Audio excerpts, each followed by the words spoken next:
सोलापूर महानगरपालिका प्रभाग क्रमांक 11 मधील नागरिकांनी तीव्र पाणी टंचाईच्या निषेधार्थ सोमवारी महापालिकेच्या मुख्य प्रवेशद्वारासमोर जोरदार आंदोलन केलं। सोलापूर महानगरपालिका प्रभाग क्रमांक 11 मधील नागरिकांनी तीव्र पाणी टंचाईच्या निषेधार्थ सोमवारी महापालिकेच्या मुख्य प्रवेशद्वारासमोर जोरदार आंदोलन केलं। या आंदोलनात विशेषतः महिलांचा मोठा सहभाग दिसून आला। हातात घागरी घेऊन महिलांनी पाण्याच्या समस्येकडे प्रशासनाचं लक्ष वेधण्याचा प्रयत्न केला। नागरिकांना पाणी न देणाऱ्या महानगरपालिकेचा तुझा भाव करणाऱ्या अधिकाऱ्यांचा तुझा भाव करणाऱ्या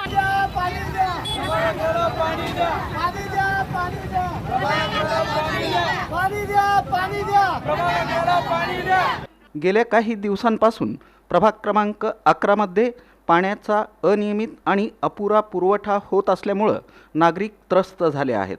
अनेक भागांमध्ये अनेक दिवस पाणी पुरवठा होत नसल्याने महिलांना दूरवरून पाणी आणावं लागत आहे। त्यामुळे संतप्त नागरिकांनी एकत्र येत आंदोलनाचा मार्ग अवलंबला। या आंदोलनात सत्ताधारी नगरसेवक अजय पोन्नम यांनीही सहभाग घेत नागरिकांच्या समस्येला पाठिंबा दिला। नागरिकांना मूलभूत गरज असलेलं पाणी वेळेवर मिळणं अत्यंत गरजेचं आहे। प्रशासनानं याकडे गांभीर्यानं लक्ष देऊन तात्काळ उपाययोजना कराव्यात अशी मागणी त्यांनी यावेळी केली। आज आमच्या ज्या प्रभाग 11 मधले महिला जे आहेत ते इथं 10 दिवस झालं पाणी नाही आहे। याच्या अगोदर ज्यावेळेस इलेक्शनच्या अगोदर प्रशासन व्यवस्थेने जे अधिकारी आहेत पाणी देत होते। जसं इलेक्शन झालं जशा गोष्टी झाल्या की दररोज आम्ही पाणी देऊ म्हणून आमदार साहेब सांगितले। त्यानंतर महापौर साहेब पण सांगितले की आम्ही 2 दिवसाला म्हणजे पाण्याचं नियोजन आहे 2-3 दिवसावर ते आणू। हे सांगितल्यानंतर प्रशासनाला काय झालं माहीत नाही। मला वाटतं जाणून बुजून हा प्रकार करण्यात येत असावा अधिकाऱ्यांकडून। तर मला त्यांना सांगायचं आहे की त्यांना लाज वाटायला पाहिजे की आज महिला जे आहेत महिलांना रस्त्यावर उतरावं लागलंय। ह्याच्यापेक्षा वाईट जी गोष्ट ती कुठलीच नाही आहे। घरात जर पाणी नसलं तर आपल्याला माहीत आहे की काय अवस्था होते। मला असं वाटतं की त्यांच्या पण घरचं जे आहे पाणी आपण बंद केलं पाहिजे। त्यांना थोडी जरी लाज वाटत असेल तर त्यांनी लवकरात लवकर पाण्याचं नियोजन केलं पाहिजे। कारण की ह्याच्या अगोदर देखील महापौरांनी देखील सभा घेतली पाण्यासंदर्भात। खास आमचे प्रथमेश दादा कोटे यांनी देखील अधिकाऱ्यांना घेऊन आम्ही बैठक केली जवळपास 3 ते 4 वेळा। प्रत्येक वेळेस असं सांगण्यात आलं की आम्हाला की 15 दिवसात आम्हाला द्या, 15 दिवसात पाण्याचं नियोजन जे आहे 3 ते 4 दिवसावरती आम्ही करू म्हणून।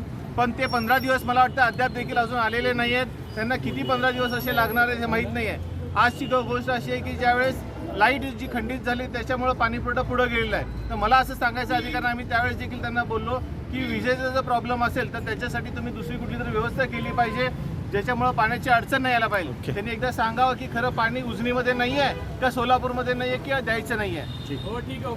आंदोलनादरम्यान महिलांनी पाणी द्या नाहीतर आंदोलन तीव्र करू अशा घोषणा देत प्रशासनाचा निषेध व्यक्त केला। काही काळ महापालिकेच्या प्रवेशद्वारासमोर तणावपूर्ण वातावरण निर्माण झालं होतं।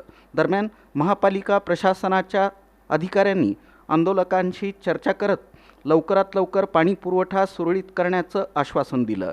तरीही ठोस उपाययोजना न झाल्यास आंदोलन आणखी तीव्र करण्याचा इशारा नागरिकांनी दिला। गाडी घेऊन गेले असता कुणीही ऐकण्याच्या मनस्थितीत नाहीयेत। वारंवार पत्रव्यवहार गेली 3 वर्ष सातत्याने माझा पाठपुरावा आहे। या संबंधात माझ्याकडे लेखी पत्रव्यवहार आहे जेणेकरून आज तागायत मी राहत्या ठिकाणी मल्लिकार्जुन नगर प्रभाग 11 मधून आहे। 10 दिवस झालं पाणी आलेलं नाही। का बरं पाणी येईना झालेत? दुसऱ्या आजूबाजूला पाणी सोडते। आमच्या हक्काचं पाणी आम्हाला पाहिजे। आमचे मुलं पेपर चालू आहे सगळे चालू आहेत। मुलं काय करावं आज पाणी नसताना तीन दिवस आड पाणी येते। सेवक सगळ्या सोबत आहेत त्यांनी देखील धडपड करू लागले। त्यांना देखील काय म्हणते 1:30 ला सोडतो 2 ला सोडतो सकाळी 7 ला सोडतो 2 दिवसाला सोडतो असं त्यांना पण असं बोलून त्यांनी थाप मारू लागले।